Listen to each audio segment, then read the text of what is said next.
Bonjour, aujourd'hui avec notre invité Jean-Claude Tchipama, nous allons vous encourager à avoir la mentalité d'investisseur. Oui, en tant que croyant, on peut investir pour notre vie et ce n'est pas parce qu'on est devenu enfant de Dieu et une nouvelle créature qu'on n'a pas à faire avec les choses de cette vie. Et il est important pour nous que nous puissions être plus sages que les gens qui même ne connaissent pas le Seigneur, puisque nous avons sagesse, intelligence, on a tout reçu de la part du Seigneur. Et nous prions qu'aujourd'hui nous puissions recevoir et développer encore cette mentalité d'investisseur afin que nous puissions être pour nos familles, pour les gens aussi à qui on doit rendre un ministère ou un service, une source de bénédiction. Et on a encore aujourd'hui notre invité, donc Jean-Claude Tchipama, donc un entrepreneur, et il saura à travers des exemples pratiques et concrets nous inspirer en partant des choses qui sont assez basiques et aussi aller plus profondément, ça va être concret et je suis à cœur. Si vous êtes appelé ou vous sentez un appel d'entrepreneur, vous avez à cœur de développer une entreprise, vous sentez un appel par rapport à cela, j'aimerais qu'on puisse bénéficier aussi de la grâce qui est sur sa vie, alors qu'il a commencé beaucoup d'entreprises, pouvoir prier pour vous tout à l'heure après le partage qu'il va vous communiquer. Et je voudrais vous encourager dès maintenant à ouvrir votre cœur si vous avez justement ce désir à cœur de pouvoir vous disposer dès maintenant pour recevoir tout à l'heure une grâce et une onction spéciale. Je crois que la prière change les choses et je crois également qu'il y a parfois certaines personnes qui portent des grâces particulières et si on peut se connecter à la grâce qu'ils ont reçue, je crois que nous pouvons recevoir quelque chose de spécial. Alors que Dieu vous bénisse en cette émission. Jean-Claude, nous t'écoutons. Merci beaucoup Jérémy. Je rends grâce à Dieu pour l'opportunité qu'il m'accorde d'être là et de partager avec vous. Je bénis votre vie au nom de Jésus. Nous sommes en train de discuter de la mentalité, de développer la mentalité pour faire la différence. Et Dieu veut que nous puissions nous distinguer. Dieu veut que nous soyons la lumière dans le monde. Dieu veut que dans tous les domaines de notre vie, nous soyons capables de maximiser le potentiel que Dieu a mis en nous. Chacun de nous, toi, tu as reçu un talent, tu as reçu un don, tu as reçu une capacité de la part de Dieu, alors il faut le maximiser. Donc aujourd'hui, nous voulons parler de développer la mentalité d'investisseur. Donc la mentalité d'investisseur. Pourquoi? Parce que les ressources que Dieu met à notre disposition sont limitées. Les ressources sont limitées dans le temps, dans l'espace, etc. Et Dieu veut que nous puissions optimiser au maximum leur utilisation. Donc pour arriver dans cet exercice de comment on arrive à développer une mentalité d'investisseur, nous allons parler de trois choses. La première chose, c'est de mettre en place un budget familial, un budget personnel. Est-ce que tu as un budget? Aujourd'hui, tu exerces un métier, tu exerces une activité, ça peut être un métier ponctuel, ça peut être un métier permanent, un travail de 8 à 17 heures, ou ça peut être une activité qui te permet de gagner de l'argent de manière ponctuelle, sporadique, de manière permanente, etc. Peu importe l'activité que tu fais, dès lors que tu as des revenus qui rentrent, alors il faut que tu mettes en place un budget. Même si les revenus que tu as, à mon fils par exemple, je donne de l'argent tous les mois, je pourvois donc à ses besoins en tant que père, nous voulons exiger de lui qu'il ait un budget. Donc il doit travailler sur un budget. De toute façon, chez moi, si le budget n'est pas fait, il n'y a pas de financement. Donc c'est clair, il faut absolument que nous ayons en place un budget mensuel. Donc un budget, c'est quoi? C'est un relevé de dépenses et un relevé de revenus. Donc dans le budget, il y a généralement deux parties. La première partie, les sources de revenus. La deuxième partie, les compilés des dépenses. Donc pour être en mesure de bien gérer, ça veut dire de prendre la bonne décision. Beaucoup de gens se plaignent que, voilà, je n'ai pas assez de moyens. Ce n'est pas vrai. Ce n'est pas vrai. Les moyens, c'est Dieu qui donne les moyens. Maintenant que tu en prennes soin, Dieu va augmenter pour permettre à ce que tu élargisses, que tu développes, que tu aies une assiette plus large et que tu produises plus de fruits. Donc aujourd'hui, ce que tu gagnes, rends grâce à Dieu. Parce qu'il y en a beaucoup qui n'arrivent pas à avoir le peu que tu as aujourd'hui. Donc pour ça, il faut un budget. Donc un budget, c'est un outil d'aide à la décision. C'est un outil qui te permet de prendre des bonnes décisions. Tu sors sur la route, tu vas dans un centre commercial alors que tu es allé pour déposer tes vêtements chez les nettoyeurs, mais là tu vois une boutique qui est ouverte et qui fait promotion spéciale, etc., moins 30%. Ton cœur bat parce que tes yeux ont apprécié. Mais est-ce que la dépense que tu veux faire était prévue dans le budget ou pas? Donc c'est ça à quoi sert le budget. Il te permet de pouvoir s'assurer que est-ce que cette dépense que je veux faire, c'est une dépense qui était prévue, donc par conséquent, est-ce que c'est une dépense nécessaire pour ma survie? Donc il faut le budget. Le budget, dans la partie revenus, on a toutes les revenus, les commissions, les salaires, les bonus, les primes, les stock options, les dons, les cadeaux. Tout ce qu'on reçoit dans une période de temps, c'est-à-dire du 1er au 30, du 1er au 15, du 1er au 5, peu importe le timing, mais en tout cas, c'est une période de temps définie. Donc, si nous sommes deux dans la maison, alors ma femme et moi, nous devons avoir un budget familial et non un budget personnel. Donc, dans ce cas-là, je mets en place un budget qui me permet de pouvoir rassembler tous les revenus de la famille, toutes les dépenses de la famille au même endroit, dans un seul et unique outil. Ça veut dire que si vous êtes marié, vous devez avoir un budget commun. Parce qu'en économie, on appelle ça le ménage. Donc ça veut dire que des gens qui partagent le même toit ont en commun un budget, un répertoire, un relevé de revenus et de dépenses. C'est à ça que sert le revenu. Il ne faut pas que moi j'ai mon budget à part et puis ma femme a un budget à part et puis les enfants ont leur budget à part. Non, parce que les sources de revenus sont les mêmes. On les consolide, ensuite on dépense ensemble. Après, dans mon propre, si j'ai une rubrique par exemple de argent de poche, à quoi sera destiné mon argent de poche? Ça c'est une autre question. Mais maintenant, donc, on doit avoir un budget familial. OK? Donc, est-ce que ça c'est clair? Donc, si je gagne $1000, Mireille, elle gagne $1000, ensemble, ça fait $2000, nous devons les consolider ensemble. Est-ce qu'on a des revenus ponctuels? Ça veut dire je suis porteur à l'aéroport de bagages. Quelqu'un à qui j'ai aidé de transporter ses bagages peut me donner $5, $10, peu importe le montant. Donc cet argent est à comptabiliser également. Je suis serveur dans un restaurant, je dois absolument comptabiliser les pourboires aussi dans le budget. Okay? Donc, on va permettre de faire une moyenne qui permet de définir le budget et donc d'être conscient, d'être au courant des sommes totales qui rentrent dans le mois. Et le budget, il est prévisionnel. Donc, on le fait en avance. Donc, pour le mois de août, le budget est déjà passé. Donc, ce n'est pas maintenant que je vais faire le budget pour le mois d'août. Non, je vais faire le budget pour le mois de septembre. Et encore, on est à la veille de septembre, je suis déjà en retard. Donc, aujourd'hui, décide de passer à l'action. Il faut que tu fasses le budget. Dans le budget, on a dit qu'il y avait des revenus, mais il y avait également des dépenses.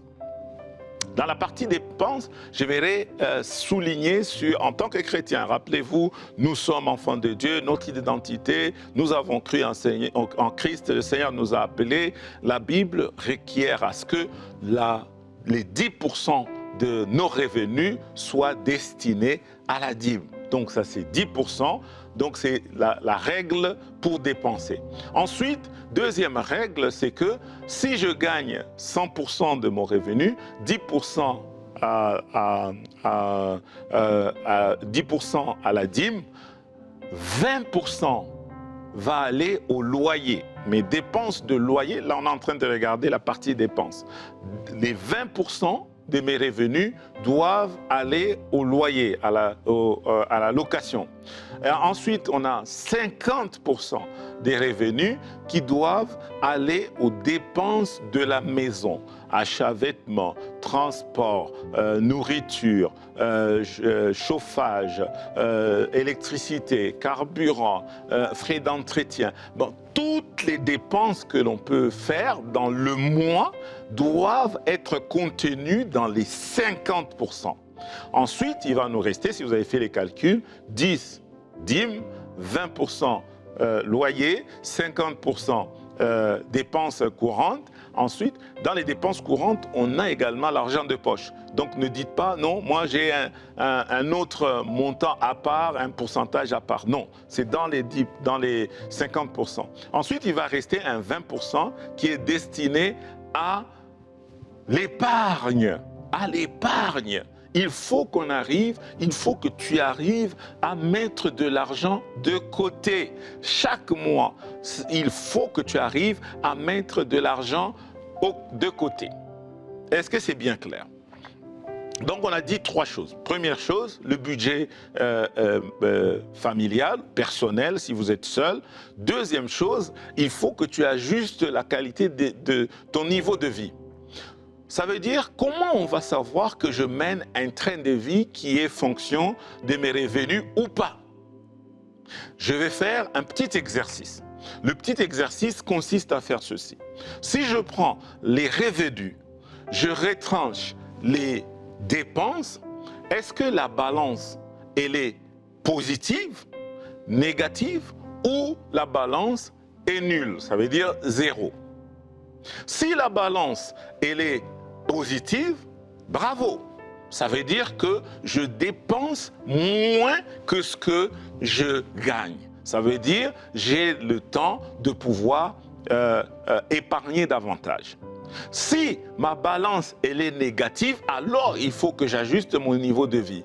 Ça veut dire que si on regarde maintenant dans les détails, dans chacune des rubriques, peut-être que le loyer est trop cher que vous payez, il dépasse les 20, parfois 30% de votre salaire, 40% de votre salaire. Le loyer ne peut pas dépasser 40% de votre 20% de votre salaire, ne peut pas atteindre 40%. C'est pas possible parce qu'en ce moment-là, vous vous appauvrissez.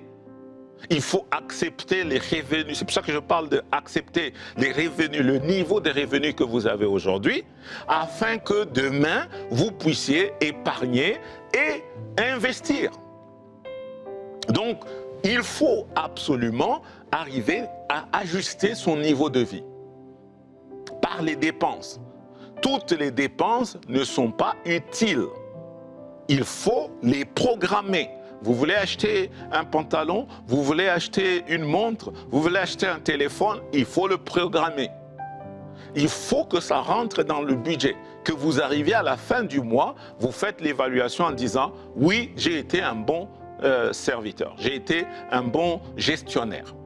La troisième chose, c'est maintenant mettre en place un plan d'épargne. Parce que l'épargne, là, c'est le report de la consommation. Je me prive de consommer aujourd'hui, je dépense demain.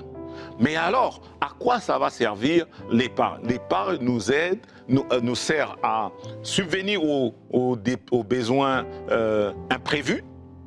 L'épargne nous aide à investir. On a plusieurs types d'investissements. On a les investissements à court terme, on a les investissements à moyen terme, on a les investissements à long terme. À court terme, on a des investissements comme je veux financer un voyage l'année prochaine. L'été prochain, je veux aller en vacances avec ma famille. Mais il faut que j'arrive à mettre de l'argent de côté. Ça, c'est de l'épargne à court terme. L'épargne à long terme, il va servir d'investir dans un plan de formation, par exemple. Parce que la formation va augmenter mes capacités, va me donner un travail avec plus de responsabilités, alors il va me faire gagner plus de revenus. Et ensuite, on a l'épargne traditionnelle, l'investissement classique. Ça veut dire, j'achète une maison. Donc, épargne à long terme. Je vais aller investir dans une maison. Donc, l'achat d'une propriété, c'est investir dans un bien qui lui-même prend de la valeur tous les ans. Donc, au Canada, par exemple, on a entre 2 à 3% de valeur, dans les conditions normales, de valeur de plus-value immobilière. Au Congo, par exemple, on a autour de 15% de plus-value immobilière. Donc, ça veut dire que si j'achète un bien aujourd'hui, admettons à $100,000, l'année prochaine, ce bien va être valorisé à 100 000 plus 15% si c'est au Congo. Donc, ça veut dire que si j'ai investi aujourd'hui pour acquérir le bien, la maison, l'appartement aujourd'hui, demain, je serai plus riche de 15%. L'investissement dans l'immobilier me permet également de servir de levier financier. Donc, ça veut dire d'instrument qui va permettre de lever des fonds pour investir davantage. Donc aujourd'hui, j'ai investi dans une maison qui est l'investissement classique, le premier investissement de tous les ménages, toutes les maisons, toutes les familles, tous les foyers. On a besoin de mettre de l'argent de côté afin de pouvoir acquérir un bien. On va aller à la banque va nous demander votre mise de fonds, votre apport personnel. Donc ça veut dire qu'il faut que cet apport soit constitué en épargne. Ensuite, dès que l'épargne est constituée, je peux aller investir. Quel autre type d'investissement? Je peux prendre des participations. Je peux m'associer avec quelqu'un dans un projet. Vous avez un projet, vous observez quelque chose autour de vous qui ne va pas. Alors Dieu vous donne la solution pour le problème pour lequel vous avez observé. Vous êtes sensible à quelque chose, alors vous devez investir. Mais d'où viendra l'investissement? C'est la première partie, c'est l'épargne. Nous, à la banque, si vous venez, vous avez un projet, vous voulez qu'on vous finance, on va vous demander, est-ce que vous-même vous croyez dans votre projet?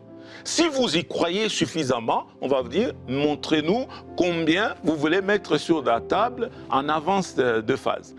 Donc, ça veut dire que l'épargne, constituer l'épargne, avoir un plan d'épargne, c'est pour le salut de votre foyer demain. Donc, c'est un investissement qui vous permet de pouvoir gagner du revenu demain. Pour terminer, il est important de pouvoir, on a dit, avoir un budget personnel ou familial, de mettre en place, d'ajuster son niveau de vie. Il faut absolument ajuster pour que ça reflète le niveau de revenus que vous avez. Vous ne pouvez pas gagner $1 000, avoir des vêtements qui coûtent $2 000, $3 000. Ça veut dire que vous êtes endetté. Et ce n'est pas bon, et ce n'est pas pour la gloire de Dieu. Ensuite, troisième chose, vous devez passer à l'action. Vous devez constituer un plan d'épargne qui vous permet d'investir plusieurs niveaux d'investissement, l'épargne classique, l'épargne à moyen terme, l'épargne à long terme. Plusieurs types d'investissements, j'ai dit l'investissement de participation, l'investissement dans les REE comme au Canada, l'investissement dans la participation dans un projet d'entreprise, parce que là encore, c'est vous mettez de l'argent de côté, vous investissez dans un projet pour atteindre un but. Nous allons prier que Dieu nous donne les moyens, la ressource, l'inspiration, pour que nous ayons à investir. Amen. Et c'est pourquoi le Seigneur Jésus a dit que celui qui veut construire une tour, il doit s'asseoir et il doit calculer. Et quelqu'un s'est peut-être dit, mais pourquoi on me parle de budget dans une émission de prière? Eh bien, chacun, et j'aime le dire parfois, on dépense tous de l'argent en ce moment. Si vous avez une maison, vous êtes en train de dépenser de l'argent, votre frigo est en train de consommer de l'électricité que vous allez payer à la fin du mois. L'argent est présent partout et le Seigneur veut qu'on soit plus sage que ceux qui ne le connaissent pas. Et voilà, Jésus dit de s'asseoir. Et alors nous voulons prier vraiment que nous puissions dans la prière s'asseoir, ne pas dépenser sans réfléchir, mais que nous puissions s'asseoir. Je veux prier pour quelqu'un qui a besoin vraiment de s'asseoir. Tu es dans une situation aujourd'hui peut-être difficile ou alors peut-être tu es à l'aise, mais tu as besoin de t'asseoir et tu réalises que tu as besoin de t'asseoir tranquillement et de prendre le temps de faire ce budget. Eh bien, je prie, Père Céleste, pour cette personne qui a besoin de faire ce budget. C'est tellement naturel, mais ça a un impact si grand, les finances, sur les vies, les familles, les couples. ça peut amener tellement le chaos, la désolation, et d'un autre côté, ça peut être une vraie source de bénédiction. Alors Père, je prie pour tous ceux qui doivent faire ce budget, qui ne l'ont pas fait, qui ne se sont pas assis. Seigneur, qu'ils puissent s'asseoir et calculer la dépense. Il y a des dépenses, il y a des projets, Seigneur, à court, moyen ou long terme. Et je prie que tu donnes vraiment la sagesse, l'intelligence, le discernement, Seigneur, à ton peuple, afin que nous puissions réellement réussir à tout point de vue. Je veux te remercier, merveilleux Jésus-Christ. Tu es bon, Seigneur. Tu es bon. Et je veux partager ce témoignage. À l'époque, dans un grand mouvement d'église en France, on avait dit au pasteur, de toute façon, le Seigneur revient bientôt, ne vous inquiétez pas pour vos retraites. Et personne n'avait cotisé, de dizaines, centaines de pasteurs, personne n'avait cotisé pour la retraite. Arrivé à la retraite, ils n'avaient rien. Ils étaient intelligents peut-être, entre guillemets, spirituellement, quoique ça fonctionne ensemble. Mais ils n'ont pas été intelligents dans le naturel et ça a créé bien des problèmes. Au moment où ils devaient être les plus prospères, eh bien c'est le moment où ils étaient les plus pauvres. Et je prie vraiment que cela ne puisse pas arriver dans votre vie, dans le nom du Seigneur Jésus-Christ. Et je l'ai partagé en début d'émission, j'aimerais bien que Jean-Claude puisse prier pour vous alors qu'il porte une grâce particulière, il y a une grâce sur sa vie. Il s'occupe de 12 entreprises, c'est beaucoup de gestion, sans compter ce qu'il fait à côté aussi, la direction générale de cette banque et d'autres projets. Et je crois qu'il y a une grâce et j'aimerais que vous puissiez en bénéficier. Mes frères et sœurs, vous qui sentez que vous avez déjà besoin tout simplement d'inspiration dans votre vie générale, même sans avoir un désir d'entrepreneuriat ou d'entreprise, d'un côté, et de l'autre côté, vous qui avez un désir d'entreprendre, vous sentez à l'intérieur de vous, vous avez « Ah, j'aimerais tellement », mais il y a beaucoup de blocages peut-être en vous, des peurs, etc. J'aimerais vraiment que Jean-Claude, tu puisses prier pour que cette grâce se manifeste dans la vie de ces personnes. Seigneur, nous voulons te dire merci. Excellent Père de grâce, je bénis ton nom pour mon frère. Parce que c'est toi qui ouvre les yeux et qui inspire. Quelqu'un a un projet. Ton fils, ta fille a un projet. Tu as mis une idée dans son cœur. Alors, consolide cette idée. Seigneur, souffle une parole de confirmation dans ses oreilles en ce moment. Mets une conviction dans son cœur afin qu'elle prenne le courage, la décision de se lancer. Oui, si tout était parfait, je pense qu'on n'aurait pas eu besoin de foi. Nous croyons. Nous avons la foi en toi, Seigneur. Parce qu'une pensée, une idée que nous avons observée, j'aimerais, Seigneur, que tu déposes ta faveur sur mon frère, sur ma sœur, afin qu'il se lève.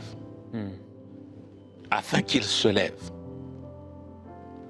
Seigneur, nous disons avec les yeux naturels, avec les mains naturelles, qu'on n'a pas besoin d'argent, Seigneur, pour démarrer un projet.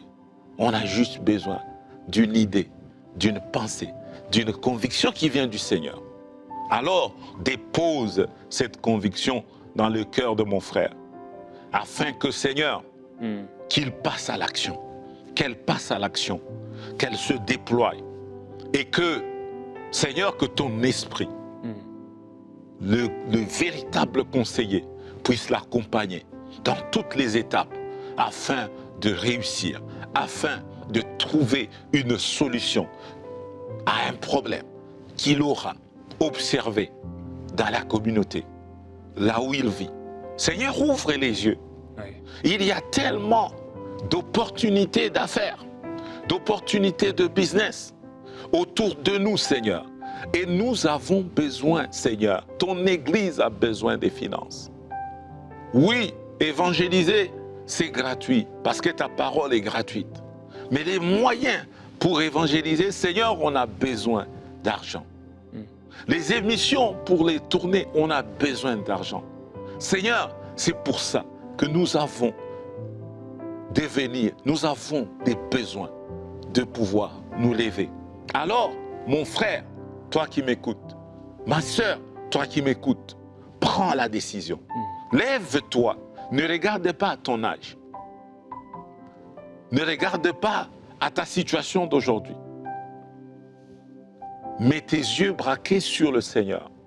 Lui seul te donnera la conviction. Si tu as 3, 4, 5, 6, 10 projets, idées qui jaillissent dans la tête, c'est normal. Mais il y en a une qui va germer et qui va donner des fruits. C'est pour ça que je prie que Dieu vous donne la sagesse, la conviction et que l'Esprit de Dieu vous accompagne dans ce processus de prise de décision et que, Seigneur, fasse grâce sur votre vie. Oui, je le crois. Je sais que c'est possible. Quand nous regardons l'histoire de tous ceux qui ont réussi, Seigneur, tout a commencé par une idée. Alors, dépose l'idée dans mon cœur. Dépose l'idée dans le cœur de mon frère, dans le cœur de ma sœur, afin qu'elle germe, qu'elle s'épanouisse, qu'elle se développe et que, Seigneur, autour d'elle, que tu suscites des gens, des personnes qui vont l'aider à accomplir. Seigneur, je prie pour la sagesse. Je prie pour la sagesse sur mon frère, sur ma sœur. Je prie pour le discernement. Je prie pour la connexion divine. Je prie pour les processus divins. Je prie pour le territoire divin. Je déclare sur ta vie une bénédiction abondante. Tu témoigneras, tu rendras des actions de grâce. Tu diras, oui Seigneur, je me suis levé et tu m'as secouru. Tu m'as montré le chemin. Alors sois béni au nom de Jésus. Amen. Merci. Merci Seigneur pour ce que tu vas faire. Merci pour ces grâces Seigneur. Merci pour la sagesse, pour l'intelligence. On veut te glorifier. Amen. Et vous savez frères et sœurs, alors qu'on veut réussir financièrement, un des grands ennemis c'est la cupidité. Et je veux vous encourager tout en étant sage mais à être généreux et à vraiment vous éloigner de toute forme de cupidité. Que cela soit ôté s'il y a une racine en vous. Peut-être ça a été parce que vous avez vécu dans la pauvreté, le manque, et à cause de cela, vous vous êtes attaché à l'argent et vous ne voulez plus jamais perdre et que vous puissiez vraiment placer ça devant le Seigneur pour réussir aussi dans le domaine financier, éloigné de toute cupidité, de toute avarice, de toute convoitise, que le Seigneur vraiment vous fasse prospérer. Merci beaucoup Jean-Claude d'avoir été avec nous. Merci d'avoir été avec nous toute cette semaine. On te bénit et ton épouse, ta famille. Vraiment, soyez bénis dans votre ministère et dans tout ce que vous avez à entreprendre et à gérer. Que le Seigneur vous bénisse particulièrement. Amen. Merci. Amen. Que Dieu vous bénisse frères et sœurs. À bientôt lundi dans Prière inspirée. Bon week-end à vous.